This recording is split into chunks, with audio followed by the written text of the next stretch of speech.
Guest on Talkin' Money with Jeff Tarbell is believed to be from reliable sources. However, no responsibility is assumed for inaccuracies. No statement made on this broadcast should be construed as a specific recommendation of a particular investment product. Views expressed are those of the speakers and do not necessarily represent those of CBS Radio. Use only as directed. Smiles, everyone. Smiles. And prepare yourself for... Show me the money! Ladies and gentlemen, the radio broadcast experience designed to keep your wallet in top condition. It's Talkin' Money with Jeff Tarbell. Talkin' money. Talkin' money. More money, more money, more money. And now entering the studio, your guru for fiscal fitness, Jeff Tarbell. Yeah. How you doing? Back at it. Barely alive. Are you alive there? Not quite. Not quite. Oh, a lot of things to cover today. Big weekend of the 3-day weekend of all kinds of things going on. So we start every show the same way. Total political and marketing risk. Putting him on the air. He's got his mixed bag of Boston Red Sox and how do you pronounce that again? Etihad. Soccer shirt on. Christopher Laud. What's happening in your world? ESPN did a really good documentary on the Tanya Harding, Nancy Kerrigan attack. I wanted to see that. It was really good. He's got a big smile on his face. Just thinking about it, because I couldn't wrap my mind around how come no one was talking about it as soon as it happened. Why wasn't everyone saying oh man, I saw exactly what happened? And then you kind of think, oh yeah, there wasn't Twitter. There wasn't 24-hour news was there, but it wasn't as big. Right. And just thinking about if something like that were to happen today, I mean, I think Twitter would explode. 100%. What's interesting is, I have 3 daughters that are almost 15 and 17, and they have they don't have any idea what that was. So they were asking, what happened to this girl? And I was trying to think back. Okay, now who was it was someone's ex-husband's boyfriend's third cousin who hit her on the knee. And I can't remember, did she still actually skated, though? I mean, not Tanya Harding, but Nancy Kerrigan still skated, though, right? Yeah, she was able to rehab and go to the Olympics. And she won the silver. And so that was at a trials type of thing, right? Not a. Yeah, it was at the U.S. I'm trying to remember what it was. The U.S. Championship. Okay, so it wasn't at the Olympics that happened. I kind of forgot. What year was that? I don't know when. 94. 94. Oh, that's soon, huh? I would have thought a little earlier than that. Okay, Chris, before you turn off your microphone, you must give me a straight up 2 picks for tomorrow on each game. Who you got? I have got the Denver Broncos. Okay. And this is going to be kind of bad because at the beginning of the year I said that Seattle was going to win the Super Bowl. I think the Niners will squeak by just a hair and beat Seattle. Okay, and then so out of those 2, who wins the Super Bowl? I'm going to say New England. You just said that Denver was going to be New England. Oh, jeez. Wow. I'll have what he's drinking, sir. I meant Denver. I think Denver will win the That's going to be one hell of a comeback if they lose in the playoffs and they win in the Super Bowl. No. I think that's going to happen. It's going to be a crazy. It's going to be really like a Tanya Harding thing where they're going to Tom Brady's going to show up and hit Peyton in the knee. They're going to put a hit on Peyton and New England's going to go to the Super Bowl instead of Denver. So you're going to take Denver all the way? Yes. Okay. I would. So I'm looking at the Wall Street Journal this morning. John and I were just kind of going back and forth over this. Now, this is the kind of the breakdown Brady versus Manning. So, and I won't go through every single one of the head-to-heads, but certainly if you read the chart in terms of postseason wins and average points scored and touchdowns, and this is when they went head-to-head, Brady kind of leads that grouping a little bit. But I would not call myself a knowledgeable football person. I like to watch it when there's nothing else going on. But I think that Denver probably has a better team. And also, Denver's at home tomorrow, right, Chris? And we know damn well there's no snow because there's none on the whole Western United States. So the weather's going to be pretty good. So I would, and I think that the Las Vegas has Denver up by about 4 points. So I wouldn't be surprised at home if they win tomorrow. And I'm with Chris. I think that earlier in the year I wasn't sure San Francisco had their act together, but I think tomorrow that they're going to step in there and do something pretty cool. And then if you have to look at, so here, Chris, this is where I think you might be wrong. Now that we're going to do a little sports talk here. Now the Super Bowl is going to be in New York, where it has been snowing and very cold, and isn't Manning having some issues? Doesn't he have some issues with his neck and his hand in the cold weather? Maybe that's, or at least that's the common thought. Maybe he's not doing so good in the bad weather. He's had a major neck surgery. Yeah, so maybe his hand doesn't work. If it's really, really cold, that might affect him a little bit back there. So I will take Denver and San Francisco, and I will take San Francisco in the overall. Who you got?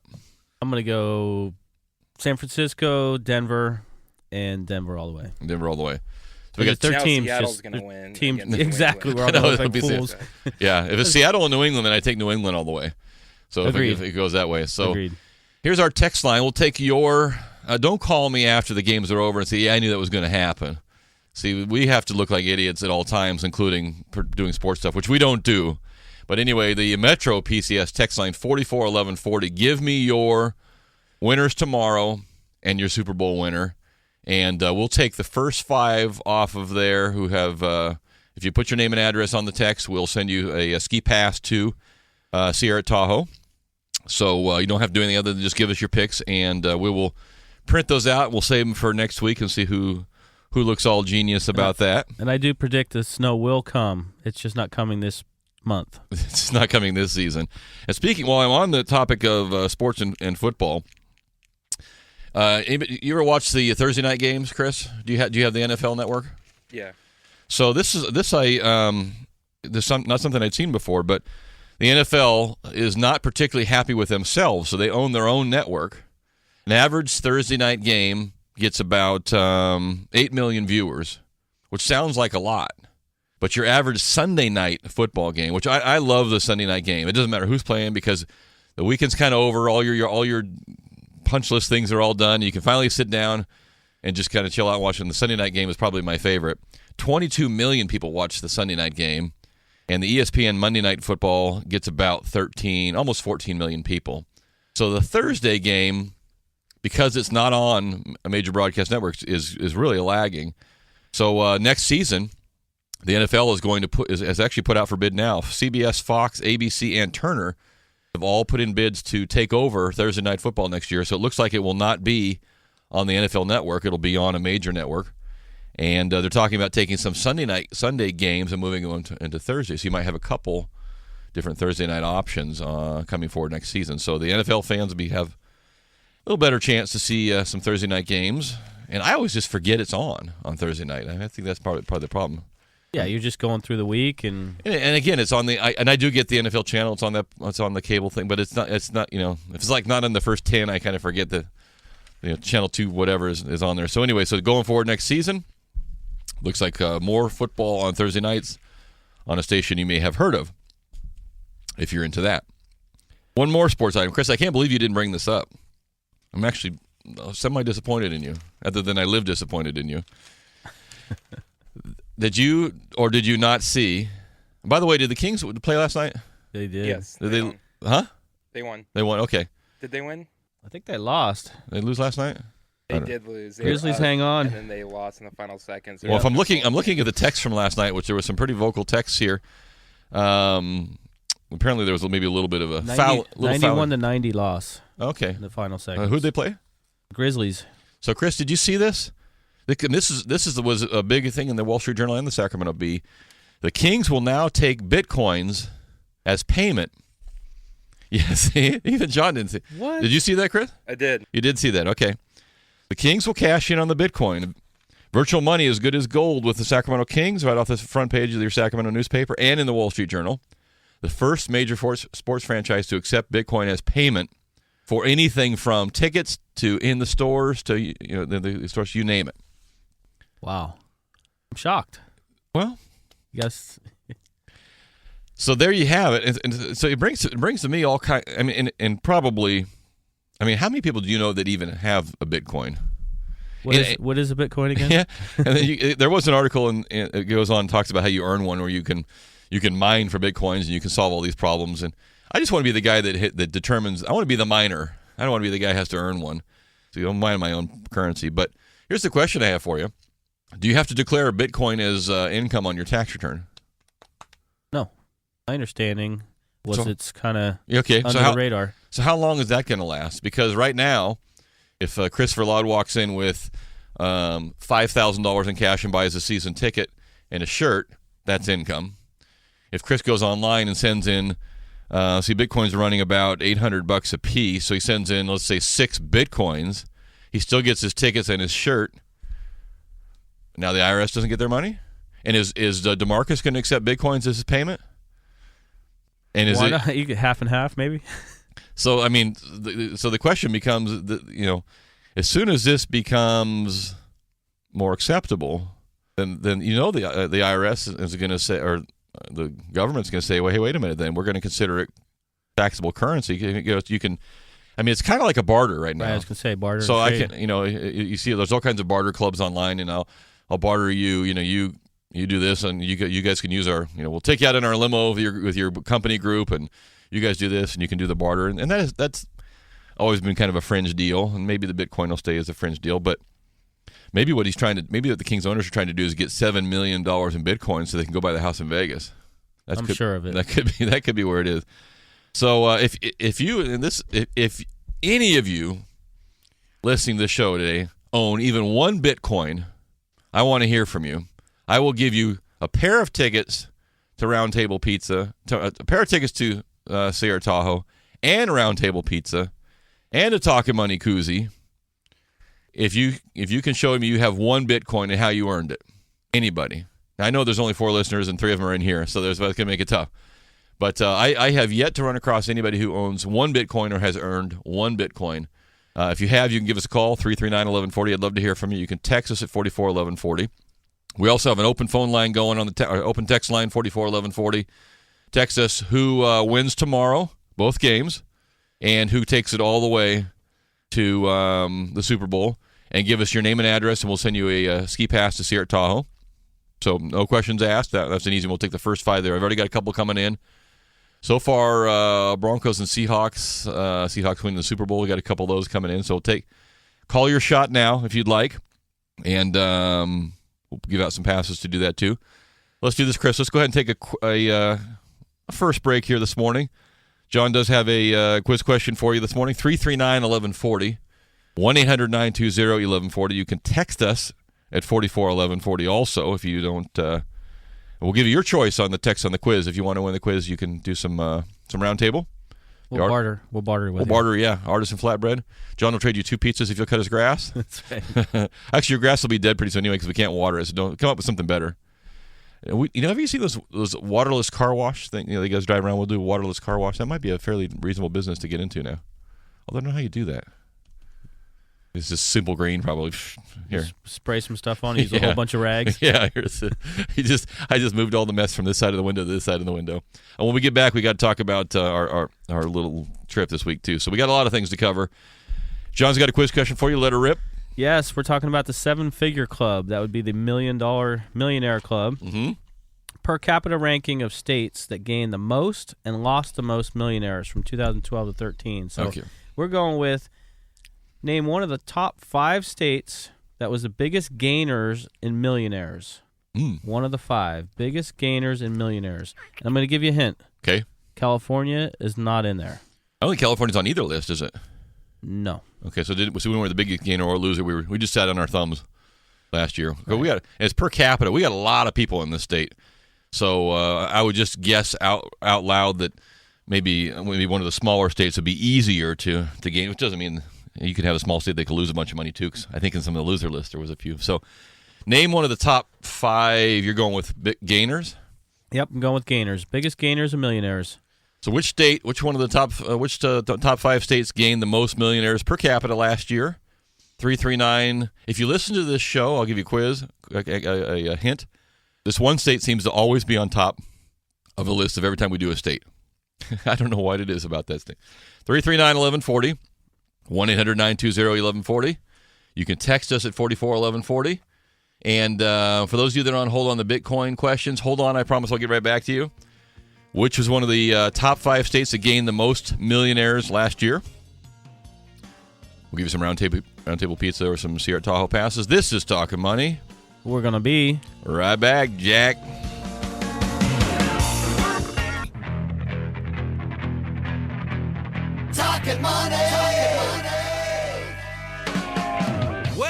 Alrighty then, we're back to Talkin' Money with Jeff Tarbell. Right. We got our Bitcoins. We got our millionaires in new states. We've got A little football. a little fracking. Fracking is probably what caused all the millionaires in the Dakotas. And that was the number one state. North Dakota was number one on your list. Who else? And South Dakota was on there also. Who else was on your list? Maine, Louisiana, and Iowa. Louisiana's probably all the millionaires that are suing BP over the oil thing. You see all those ads. That probably has something to do with that. And Iowa, I don't know what's going on in Iowa. Maybe corn prices are up. So who's your biggest 5 losers? Biggest 5 losers of millionaires: Nevada, Arizona, Florida, Idaho, and Michigan. There you go. So if you got that right, a few of you did text in the word North Dakota, but you didn't give us your name and address. So one from the 707, one from the 916. So if you want to text us back, give us your name and address. We'll send you a ski pass to Sierra Tahoe. Let's get to Sam. He's been patiently holding. Sam, welcome to Talkin' Money. How you doing? Good. How you guys doing today? What's happening?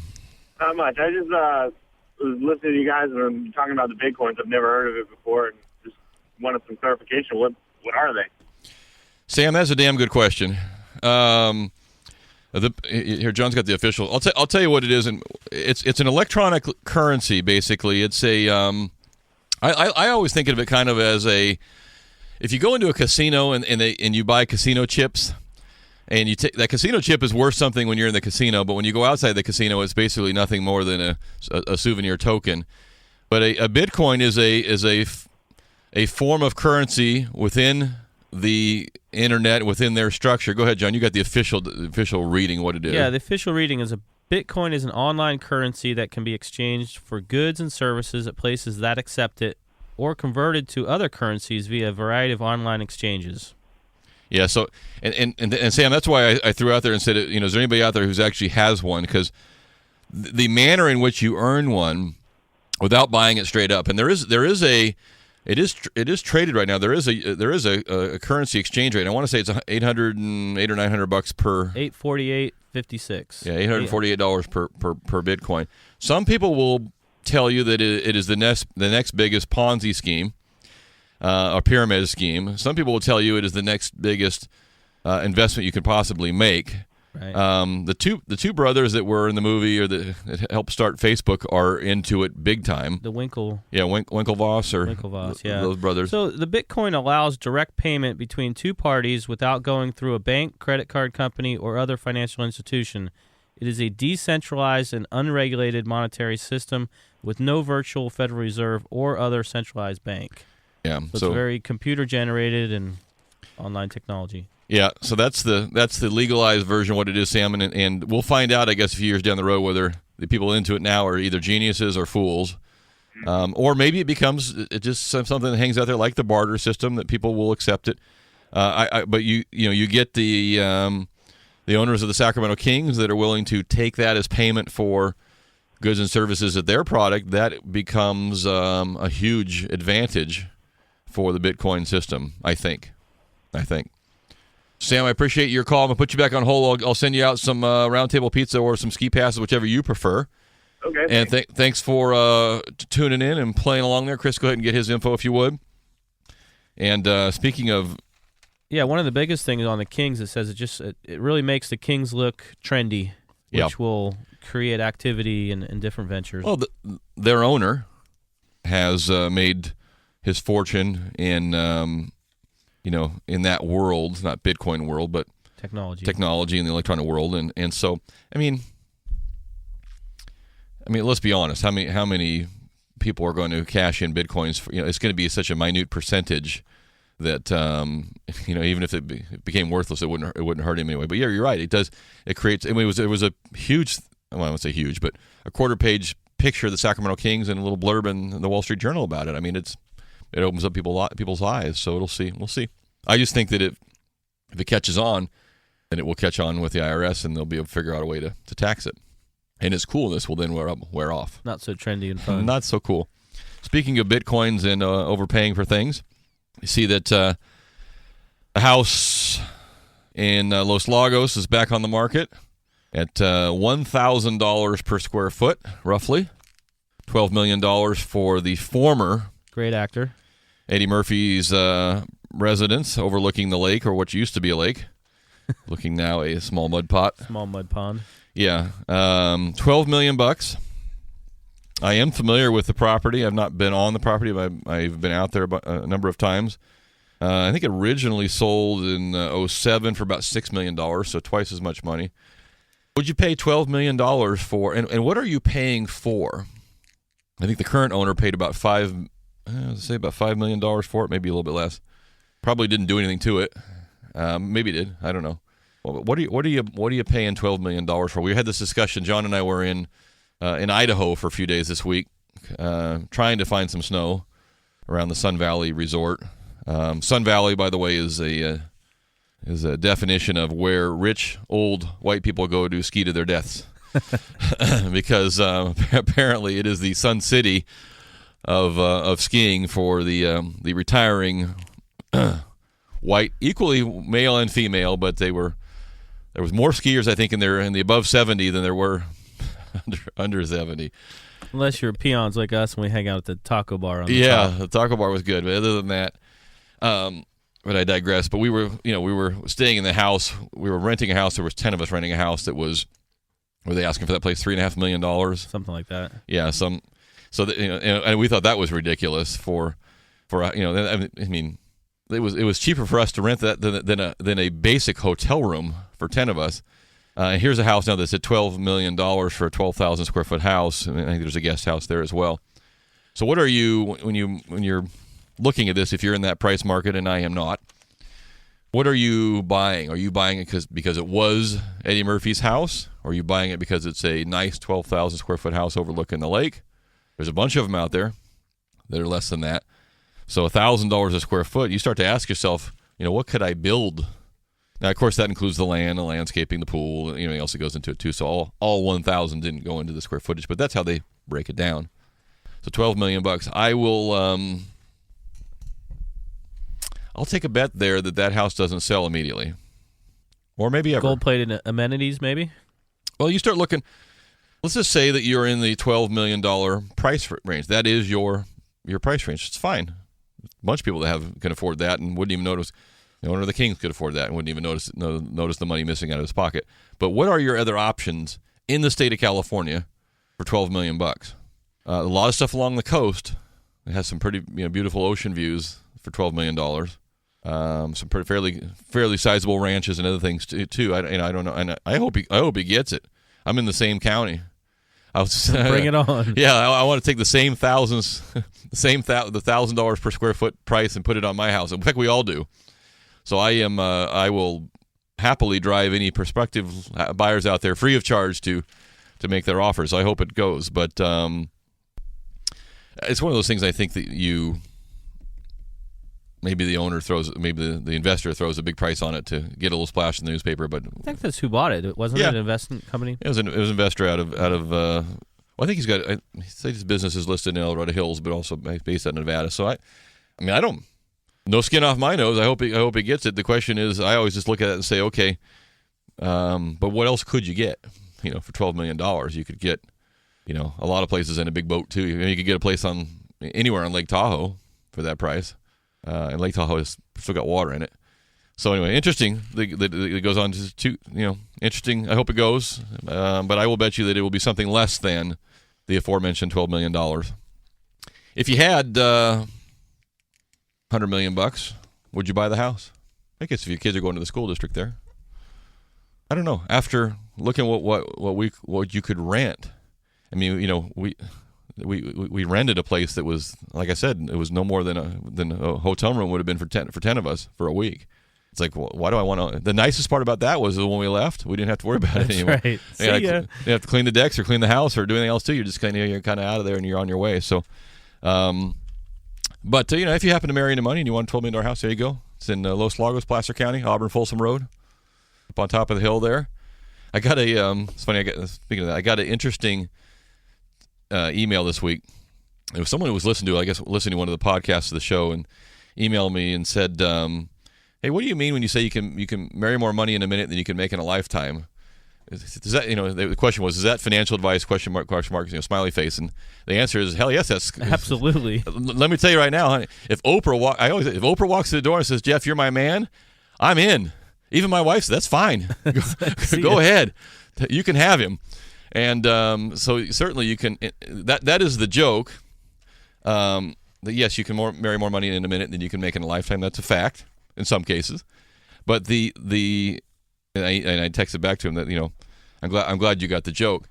The non part of that joke where I came up with that is that while you can marry more money in a minute than you can make in a lifetime, the opposite of that is you can lose more money in a minute than you've made in a lifetime through the divorce.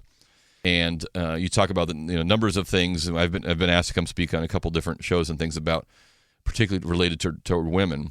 What is good financial advice for women? And I don't know that I have great financial advice for women, but I do know, as I look back on my career over 20 years, what has degraded the financial stability of people, men and women. And the number one thing that comes to my mind is divorce. It always has. And I've got friends and clients and people that have gone through divorce, and the only one that comes out the backside making any money is the attorney on the backside. So whenever you listen to the joke of that, the opposite of that side is true. You can lose as much money too. So I hope that was the response and my reply to the person that texted in a little bit and said, "Are you?" Especially when they attach to your Bitcoin. Yeah, you get your Bitcoins in there, and believe me, the attorney will get a hold of all your Bitcoins, and they'll put them in their own pocket too. So let's take one more break. Come back. I want to talk a little bit about the new budget came out for California. We'll talk a little bit about that. Interesting news. I got some. I haven't got to this. Maybe this is a good day to get to this. Investing in water. This is an interesting article that a financial planner sent me. It was talking about droughts and things, and I think it's got to be 6 or 7 pages on just different issues relating around water and where you might look at investing some of your money in water-related things. Of course, here in California, very prudent. And I'll tell you, it was as John and I, we flew from basically here straight across. It's not just California. I mean, Idaho. I'm telling you, Sun Valley didn't have any snow other than what they made on the hill, and it's just dry. In fact, if we were looking, John, we both subscribed to this guy that follows weather and snow, the snow pattern. And you kind of come across Canada, and you come maybe down around Jackson Hole, Wyoming, and then maybe into Colorado a little bit. There's some weather, and then of course all east of there. But there's a lot of states out here that just do not have squat. Very dry. And it's going to be a big challenge this year. Going to be an issue for sure. So we got one more quiz question for you. 339-1140. 1-800-920-1140. You can text us at 441140. I am giving out. I am not reading that. People just texting in, what would you do with $12 million? Most people are leaning toward, I'd rather have an ocean view than the Folsom Lake view. So there's our winners on North Dakota. So we got some Sierra Tahoe passes we'll give away there, or you can have some Round Table Pizza if you'd rather. What do you got there? All right, we're going to go into music. Yeah? Do I have to sing it all? What song was played most on the radio last year? It was played 749,633 times. Yeah. Or approximately 2,053 times a day on average. Jeez. What? So and that's one song? One song. Ding, ding, ding, ding, ding, ding, ding. Something by... that's it right there, that song. Aired 749,633 times on the radio. What is the most played song last year? Okay, 339-1140, 1-800-920-1140. You can text us at 441140 if you want. The number one song of the year. Most played. It was also kind of it was part of the song. A little bit of controversy on TV about it too. If you know the answer to that, your choice, Round Table Pizza, Sierra Tahoe Ski Passes. We're going to be right back, Jack.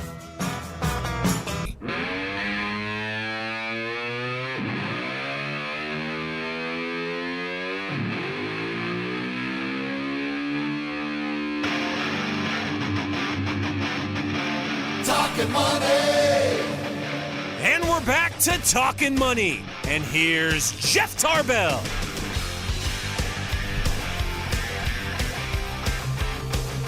This was not the number one song of last year. Although it was at one time. Oh, yeah. Yeah, a great song, but not the number one song last year. We did get quite a few guesses, and this was my favorite guess.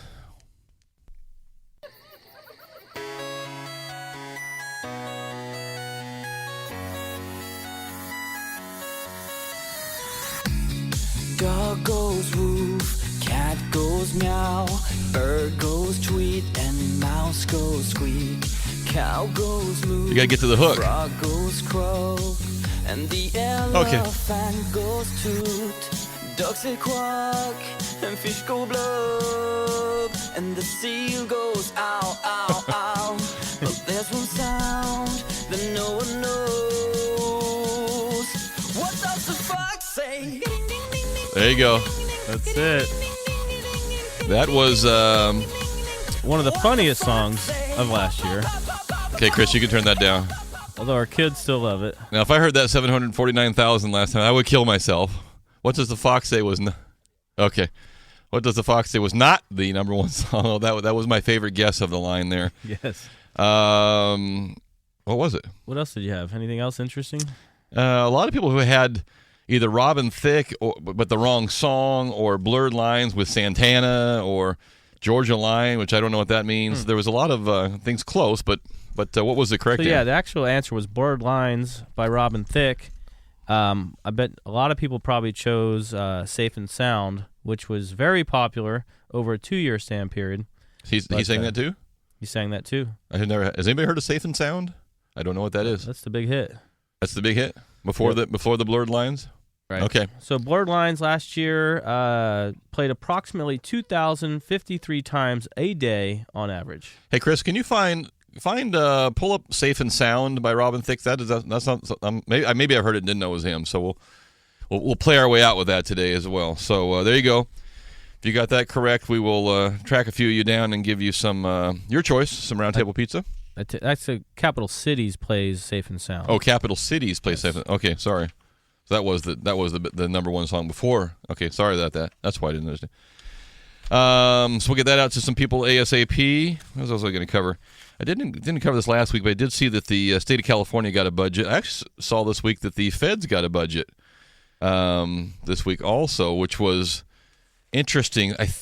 I want to say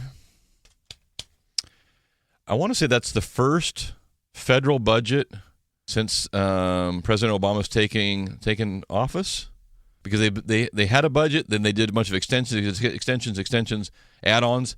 I might be wrong on that, but I don't think I am. I think that's the first federal budget in 6 years that they've where they actually put something together, put a whole new budget together, and put it out.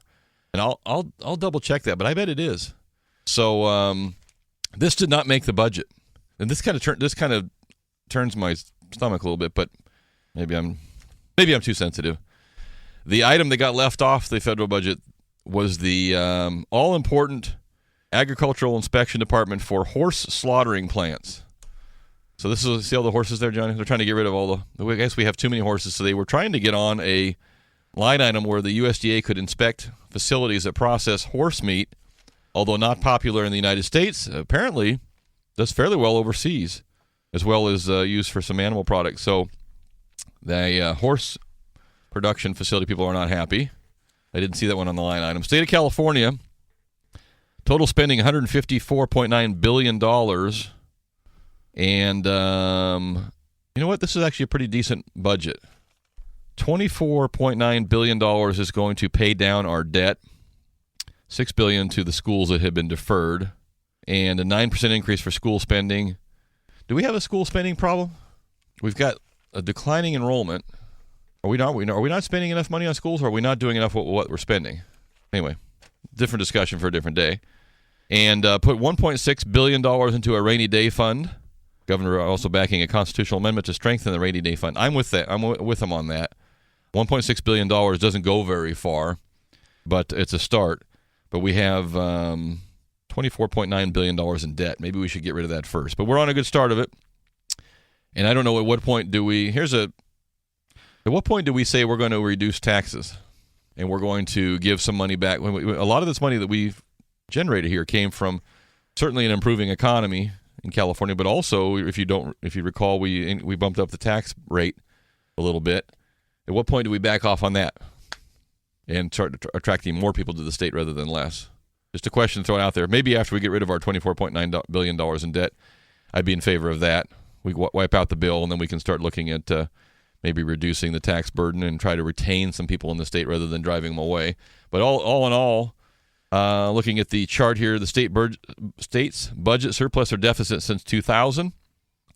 Out of the last, and they're projecting here up through 2015. So in a 15-year window, year 2001 and 2002, we had a surplus, and every other year since then, we've been either flatlined or big negative, projecting a fairly good-sized surplus in 2015. So maybe back on the right track, and that probably will propel Governor Brown into another term. I'm sure of it, because we don't have anybody else that seems to want to step up and run for it on either side. So, you know what? Maybe in his current experience, he's decided to pay down some debt and run it the right way. So I think overall he's done a good job. Speaking of money, I teased this a little bit ago. I got this very interesting article on the world's thirst for water, and very prudent right now in California.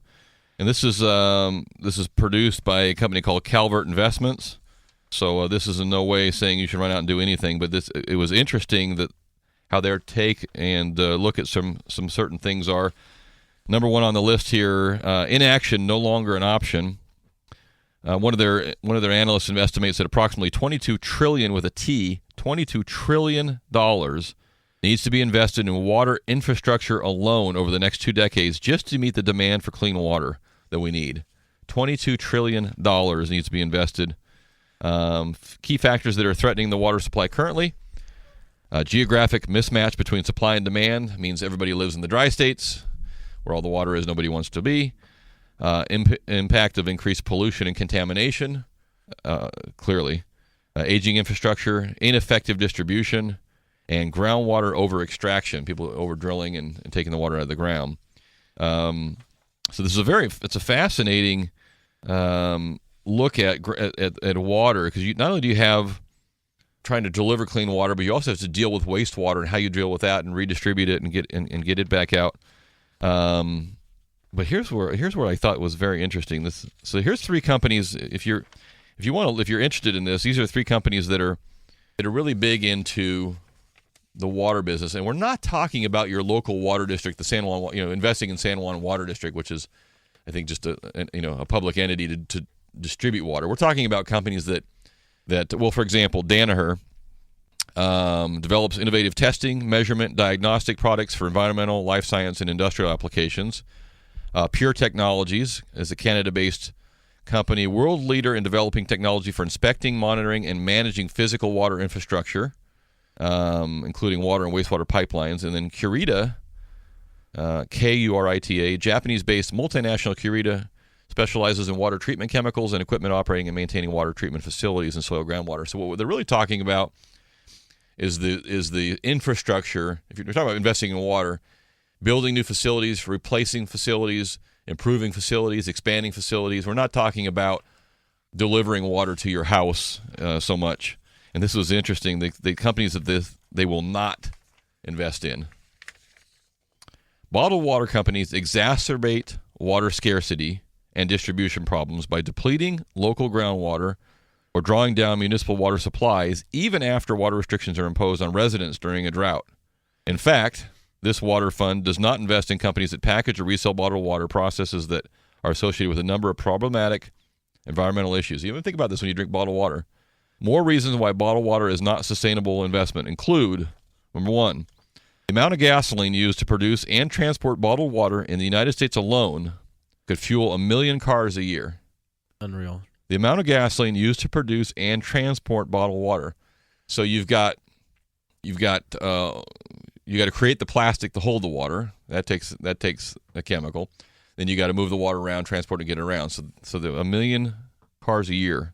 This is the one that got me. This is why let's start filling up those reusable water, those metal water bottles, please. If a soda machine, I can read and talk. if a soda machine suddenly charged you $1,900 for a bottle of cola instead of $1, you'd certainly walk away. But millions of people pay the same premium or markup every day for what is essentially tap water when they buy a liter of bottled water. So think about that. The markup on a bottle of water is equivalent to a $1,900 can of Coke for a liter of water. And yet we pay it every day. So a lot of these companies don't think that bottled water, like they think the bottled water companies are leading to the problem. So now I think that we're going to have to start bottling water out of the East Coast and shipping it here. So we may need it. We'll just bring it in the big tanker trucks instead, and get it out. So there you have it. How we doing on time there, Chris? April 2009, last time the budget was passed. Is that you? You actually doing some research in there? See, I was. You're talking about federal budget now, right? Yeah. Okay. Yeah. So that was. That would have been when the president first came in. Would have been 09, right? 12. Yeah. So we have not had a budget in 5 years. $3.6 trillion budget.